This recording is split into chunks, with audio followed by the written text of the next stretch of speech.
ಹರೇ ಕೃಷ್ಣ. ಎಲ್ಲ ಕೇಳುಗರಿಗೂ ಶ್ರೀಮದ್ ಭಾಗವತದ ಅಧ್ಯಯನಕ್ಕೆ ಸ್ವಾಗತ. ಶ್ರೀಮದ್ ಭಾಗವತದ ದಶಮ ಸ್ಕಂದದಲ್ಲಿ ನಾವು ಶ್ರೀಕೃಷ್ಣನ ಜನನದ ಕುರಿತಾಗಿ ತಿಳಿದುಕೊಳ್ಳುತ್ತಿದ್ದೇವೆ.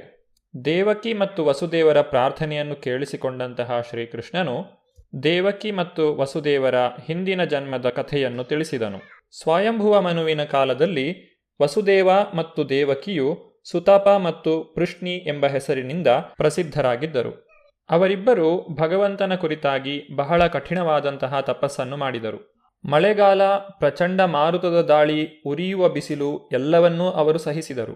ಎಲ್ಲ ಧಾರ್ಮಿಕ ವಿಧಿಗಳನ್ನು ನೆರವೇರಿಸಿ ತಮ್ಮ ಹೃದಯವನ್ನು ಪಾವನಗೊಳಿಸಿದರು. ಪ್ರಾಪಂಚಿಕ ನಿಯಮಗಳ ಪ್ರಭಾವವನ್ನು ನಿಯಂತ್ರಿಸುವುದು ಅವರಿಗೆ ಸಾಧ್ಯವಾಯಿತು. ತಪಸ್ಸು ಮಾಡುವಾಗ ನೆಲದ ಮೇಲೆ ಬಿದ್ದ ಎಲೆಗಳಷ್ಟೇ ಅವರಿಗೆ ಆಹಾರವಾಗಿತ್ತು. ದೇವತೆಗಳ ಲೆಕ್ಕದಂತೆ ಅವರಿಬ್ಬರು 12,000 ವರ್ಷಗಳ ಕಾಲ ತಪಸ್ಸನ್ನು ಮಾಡಿದರು. ಆ ಕಾಲದಲ್ಲಿ ಅವರ ಮನಸ್ಸು ಭಗವಾನ್ ಶ್ರೀಕೃಷ್ಣನಲ್ಲೇ ನೆಲೆಯಾಗಿತ್ತು. ಭಕ್ತಿಪೂರ್ವಕ ಸೇವೆಯನ್ನು ಮಾಡುತ್ತಾ ಸದಾ ಭಗವಂತನ ಧ್ಯಾನವನ್ನು ಮಾಡುತ್ತಿದ್ದಾಗ ಭಗವಂತನಿಗೆ ಇದರಿಂದ ಬಹಳ ಸಂತೋಷವಾಯಿತು. ಸುತಪ ಮತ್ತು ಪೃಷ್ಣಿಯ ತಪಸ್ಸಿಗೆ ಮೆಚ್ಚಿ ಭಗವಂತನು ಪ್ರತ್ಯಕ್ಷನಾಗಿ ಬೇಕಾದ ವರವನ್ನು ಬೇಡುವಂತೆ ಕೇಳಿದನು. ಆಗ ಅವರು ಭಗವಂತನಲ್ಲಿ ತಮ್ಮ ಮಗನಾಗಿ ಹುಟ್ಟುವಂತೆ ಬೇಡಿಕೊಂಡರು. ಭಗವಂತನನ್ನೇ ಕಣ್ಣಾರೆ ಕಂಡರೂ ಭವಬಂಧನದಿಂದ ಮುಕ್ತಿಯನ್ನು ಬೇಡದೆ ಭಗವಂತನು ತಮ್ಮ ಮಗನಾಗಬೇಕೆಂದು ಅವರು ಬೇಡಿದರು. ಭೌತಿಕ ಜಗತ್ತಿನಲ್ಲಿ ಅವತರಿಸಲು ಭಗವಂತನು ತನ್ನ ತಂದೆ ತಾಯಿಯರನ್ನಾಗಿ ಪೃಷ್ಣಿ ಮತ್ತು ಸುತಪರನ್ನು ಆರಿಸಿಕೊಂಡಿದ್ದನು. ಭಗವಂತನು ಮಾನವ ರೂಪದಲ್ಲಿ ಕಾಣಿಸಿಕೊಂಡಾಗಲೆಲ್ಲ ಅವನಿಗೆ ತಂದೆ ತಾಯಿಯರಿರಬೇಕು. ಆದ್ದರಿಂದ ಅವನು ಯಾವಾಗಲೂ ಪೃಷ್ಣಿ ಮತ್ತು ಸುತಪರನ್ನು ತನ್ನ ತಂದೆ ತಾಯಿಯರನ್ನಾಗಿ ಆರಿಸಿಕೊಂಡನು. ಭಗವಂತನಿಗೆ ಪ್ರೀತಿಯಿಂದ ಸಲ್ಲಿಸುವ ದಿವ್ಯ ಸೇವೆಯಷ್ಟು ಮುಕ್ತಿಯು ಮುಖ್ಯವಲ್ಲ. ಭಗವಂತನು ಪೃಷ್ಣಿ ಮತ್ತು ಸುತಪರಿಗೆ ಕೂಡಲೇ ಮುಕ್ತಿಯನ್ನು ಅನುಗ್ರಹಿಸಬಹುದಾಗಿತ್ತು. ಆದರೆ ತನ್ನ ಬೇರೆ ಬೇರೆ ಅವತಾರಗಳಿಗಾಗಿ ಅವರನ್ನು ಈ ಭೌತಿಕ ಪ್ರಪಂಚದಲ್ಲಿಯೇ ಉಳಿಸಲು ನಿಶ್ಚಯಿಸಿದನು.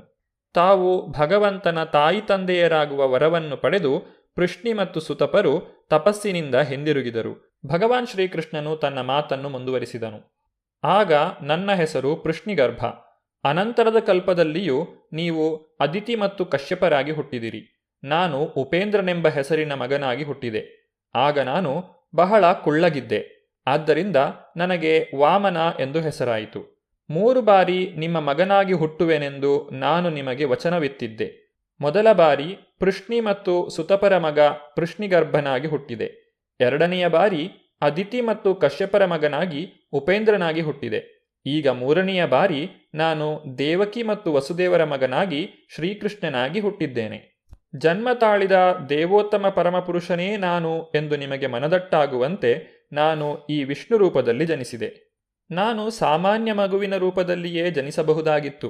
ಆದರೆ ಆಗ ನೀವು ದೇವೋತ್ತಮ ಪರಮಪುರುಷನಾದ ನಾನು ನಿಮ್ಮ ಗರ್ಭದಿಂದ ಜನಿಸಿದೆ ಎಂದು ನೀವು ನಂಬುತ್ತಿರಲಿಲ್ಲ. ನನ್ನ ಪ್ರೀತಿಯ ತಂದೆ ತಾಯಿಯರೇ, ನೀವು ನನ್ನನ್ನು ಮಗುವಾಗಿ ಅನೇಕ ಬಾರಿ ಪ್ರೀತಿಯಿಂದ ಲಾಲಿಸಿ ಪಾಲಿಸಿದ್ದೀರಿ. ಇದರಿಂದ ನನಗೆ ಸಂತೋಷವಾಗಿದೆ, ಉಪಕಾರವಾಗಿದೆ. ನಿಮ್ಮ ಮಹತ್ಕಾರ್ಯವನ್ನು ಸಂಪೂರ್ಣವಾಗಿ ನೆರವೇರಿಸಿದ್ದೀರಿ. ಆದ್ದರಿಂದ ಈ ಬಾರಿ ನೀವು ಭಗವದ್ಧಾಮಕ್ಕೆ ಹಿಂದಿರುಗುತ್ತೀರಿ ಎಂದು ಭರವಸೆ ಕೊಡುತ್ತೇನೆ. ನನಗಾಗಿ ತುಂಬ ಆತಂಕಪಟ್ಟುಕೊಂಡಿದ್ದೀರಿ, ಕಂಸನಿಗೆ ಹೆದರಿದ್ದೀರಿ ಎಂದು ನನಗೆ ಗೊತ್ತು. ಆದ್ದರಿಂದ ನನ್ನನ್ನು ಕೂಡಲೇ ಗೋಕುಲಕ್ಕೆ ಕರೆದುಕೊಂಡು ಹೋಗಿ ಅಲ್ಲಿ ನನ್ನನ್ನು ಬಿಟ್ಟು ಈಗ ತಾನೇ ಯಶೋದೆಗೆ ಜನಿಸಿರುವ ಮಗಳನ್ನು ಕರೆತನ್ನಿ ಎಂದು ಆಜ್ಞಾಪಿಸುತ್ತೇನೆ.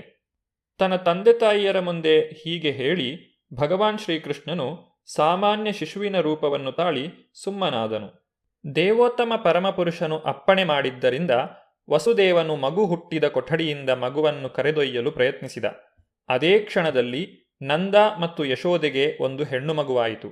ಅವಳು ಯೋಗಮಾಯೆ, ಪ್ರಭುವಿನ ಅಂತರಂಗ ಶಕ್ತಿ. ಅಂತರಂಗ ಶಕ್ತಿಯಾದ ಈ ಯೋಗಮಾಯೆಯ ಪ್ರಭಾವದಿಂದ ಕಂಸನ ಅರಮನೆಯಲ್ಲಿ ಎಲ್ಲರೂ, ಮುಖ್ಯವಾಗಿ ದ್ವಾರಪಾಲಕರು, ಗಾಢವಾದ ನಿದ್ರೆಯಲ್ಲಿ ಮೈಮರೆತರು. ಎಲ್ಲ ಬಾಗಿಲುಗಳು ಅಡ್ಡಪಟ್ಟಿಯನ್ನು ಹಾಕಿ ಸರಪಳಿಗಳನ್ನು ಹಾಕಿದ್ದರೂ ಬಾಗಿಲುಗಳು ತೆರೆದುಕೊಂಡವು. ರಾತ್ರಿಯ ಕಗ್ಗತ್ತಲು. ಆದರೆ ವಸುದೇವನು ಶ್ರೀಕೃಷ್ಣನನ್ನು ಎತ್ತಿಕೊಂಡು ಹೊರಡುತ್ತಲೇ ಎಲ್ಲವೂ ಸೂರ್ಯನ ಬೆಳಕಿನಲ್ಲಿ ಕಂಡಂತೆ ಸ್ಪಷ್ಟವಾಯಿತು. ಕೃಷ್ಣನು ಸೂರ್ಯನ ಬೆಳಕಿನಂತೆ. ಕೃಷ್ಣನಿರುವೆಡೆ ಕತ್ತಲನ್ನು ಹೋಲುವ ಮಾಯಾಶಕ್ತಿಯು ಇರುವುದು ಸಾಧ್ಯವೇ ಇಲ್ಲ. ವಸುದೇವನು ಶ್ರೀಕೃಷ್ಣನನ್ನು ಕರೆದೊಯ್ಯುತ್ತಿರುವಾಗ ರಾತ್ರಿಯ ಕತ್ತಲು ಮಾಯವಾಯಿತು. ಸೆರೆಮನೆಯ ಬಾಗಿಲುಗಳು ತಾವಾಗಿಯೇ ತೆರೆದುಕೊಂಡವು. ಅದೇ ಕಾಲದಲ್ಲಿ ಆಕಾಶವೇ ಗುಡುಗಿತು. ಭಯಂಕರವಾದ ಮಳೆಯು ಪ್ರಾರಂಭವಾಯಿತು. ಬೀಳುತ್ತಿದ್ದ ಮಳೆಯಲ್ಲಿಯೇ ಶ್ರೀಕೃಷ್ಣನನ್ನು ವಸುದೇವನು ಕೊಂಡೊಯ್ಯುತ್ತಿರುವಾಗ ಪ್ರಭು ಶೇಷನು ಹಾವಿನ ರೂಪದಲ್ಲಿ ಬಂದು ವಸುದೇವನಿಗೆ ಮಳೆಯಿಂದ ಅಡ್ಡಿಯಾಗದಂತೆ ತನ್ನ ಹೆಡೆಯನ್ನು ಬಿಚ್ಚಿದನು. ವಸುದೇವನು ಯಮುನಾ ನದಿಯ ತೀರಕ್ಕೆ ಬಂದಾಗ ನದಿಯ ಅಲೆಗಳು ಆರ್ಭಟಿಸುತ್ತಿರುವುದನ್ನು ಕಂಡನು. ನದಿಯು ನೊರೆಯಿಂದ ತುಂಬಿ ಹೋಗಿದ್ದನ್ನು ಕಂಡನು. ಆದರೆ ಈ ಸ್ಥಿತಿಯಲ್ಲಿಯೂ ಶ್ರೀರಾಮನು ಸಾಗರಕ್ಕೆ ಸೇತುವೆ ಕಟ್ಟುವಾಗ ಹಿಂದೂ ಮಹಾಸಾಗರವು ದಾರಿಯನ್ನು ಬಿಟ್ಟಂತೆ ನದಿಯು ದಾರಿಯನ್ನು ಬಿಟ್ಟಿತು. ಹೀಗೆ ವಸುದೇವನು ಯಮುನಾ ನದಿಯನ್ನು ದಾಟಿದನು. ಎದುರು ದಡವನ್ನು ಸೇರಿ ಗೋಕುಲದಲ್ಲಿದ್ದ ನಂದ ಮಹಾರಾಜನ ಮನೆಗೆ ಹೋದನು. ಅಲ್ಲಿ ಎಲ್ಲರೂ ಗಾಢವಾದ ನಿದ್ರೆಯಲ್ಲಿದ್ದರು. ಸದ್ದಿಲ್ಲದೆ ವಸುದೇವನು ಯಶೋದೆಯ ಮನೆಯನ್ನು ಪ್ರವೇಶಿಸಿ ಕಷ್ಟವಿಲ್ಲದೆ ತನ್ನ ಮಗುವನ್ನು ಅಲ್ಲಿರಿಸಿ ಯಶೋದೆಯ ಮನೆಯಲ್ಲಿ ಹುಟ್ಟಿದ್ದ ಹೆಣ್ಣು ಮಗುವನ್ನು ತೆಗೆದುಕೊಂಡು ಅಲ್ಲಿಂದ ಹೊರಟನು. ಕಂಸನ ಸೆರೆಮನೆಗೆ ಹಿಂದಿರುಗಿ ಸದ್ದಿಲ್ಲದೆ ಮಗುವನ್ನು ದೇವಕಿಯ ತೊಡೆಯ ಮೇಲಿರಿಸಿದನು. ಕಂಸನಿಗೆ ಯಾವುದೇ ವಿಚಾರವೂ ತಿಳಿಯದಂತೆ ತಾನೇ ಸರಪಳಿಗಳನ್ನು ತೊಟ್ಟುಕೊಂಡನು. ಯಶೋದೆಗೆ ತಾನು ಮಗುವೊಂದನ್ನು ಹೆತ್ತೆ ಎಂದು ತಿಳಿದಿತ್ತು. ಆದರೆ ಹೆರಿಗೆಯ ಶ್ರಮದಿಂದ ಆಕೆಗೆ ಬಹಳ ಆಯಾಸವಾಗಿತ್ತು. ಅವಳಿಗೆ ಗಾಢವಾದ ನಿದ್ರೆಯು ಬಂದಿತ್ತು. ಎಚ್ಚರಿಕೆಯಾದಾಗ ಆಕೆಗೆ ತಾನು ಹೆತ್ತಿದ್ದು ಗಂಡು ಮಗುವನ್ನೋ ಹೆಣ್ಣು ಮಗುವನ್ನೋ ಎಂದು ನೆನಪಿರಲಿಲ್ಲ.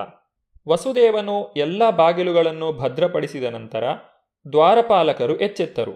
ಆಗ ತಾನೇ ಹುಟ್ಟಿದ ಮಗುವಿನ ಅಳು ಅವರಿಗೆ ಕೇಳಿಸಿತು. ಮಗುವಿನ ಜನನದ ಸುದ್ದಿಗಾಗಿ ಕಂಸನು ಕಾಯುತ್ತಿದ್ದನು.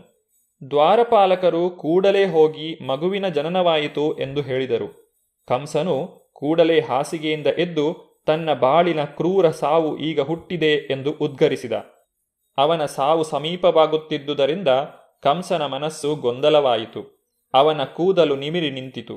ಕೂಡಲೇ ಅವನು ಮಗುವು ಹುಟ್ಟಿದ ಸ್ಥಳಕ್ಕೆ ಧಾವಿಸಿದನು.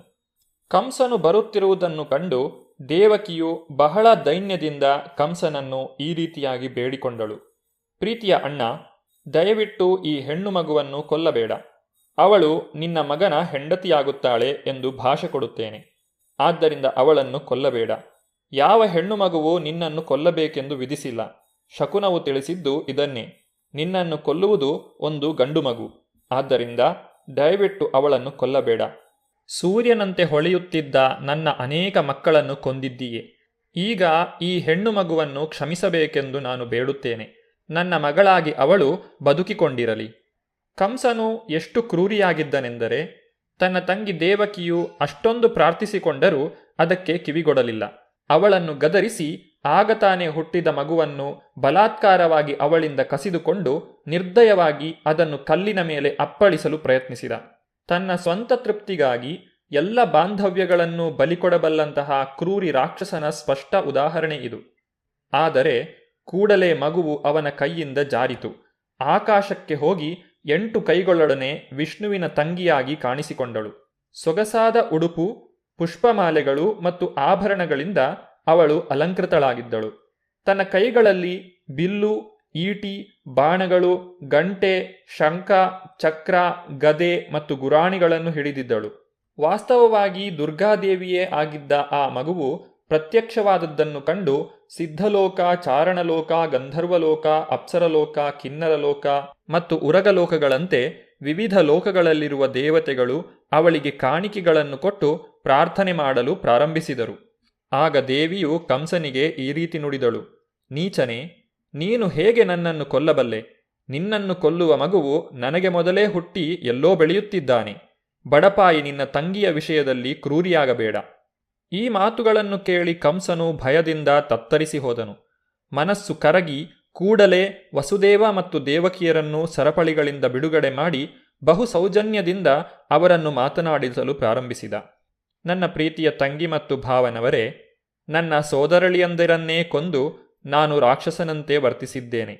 ನಿಮ್ಮ ನಿಕಟವಾದ ಬಾಂಧವ್ಯದ ಯೋಚನೆಯನ್ನೆಲ್ಲ ಬಿಟ್ಟುಬಿಟ್ಟಿದ್ದೇನೆ. ಈ ನನ್ನ ಕೃತ್ಯಗಳ ಪರಿಣಾಮವು ಏನಾಗುತ್ತದೆ ಎಂದು ನನಗೆ ತಿಳಿಯದು. ಆದರೆ ಅಶರೀರವಾಣಿಯು ಹೇಳಿದ ಭವಿಷ್ಯವು ನಿಜವಾಗಲಿಲ್ಲ. ಸುಳ್ಳು ಪ್ರಚಾರವು ಮನುಷ್ಯರ ಸಮಾಜದಲ್ಲಿ ಮಾತ್ರ ಕಾಣುವುದಿಲ್ಲ. ಆಕಾಶ ನಿವಾಸಿಗಳೂ ಸುಳ್ಳು ಹೇಳುತ್ತಾರೆ ಎಂದು ನನಗೆ ಗೊತ್ತಾಗುತ್ತಿದೆ.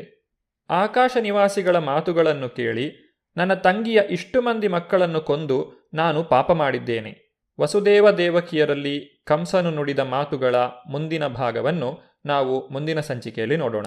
ಧನ್ಯವಾದಗಳು. ಹರೇ ಕೃಷ್ಣ.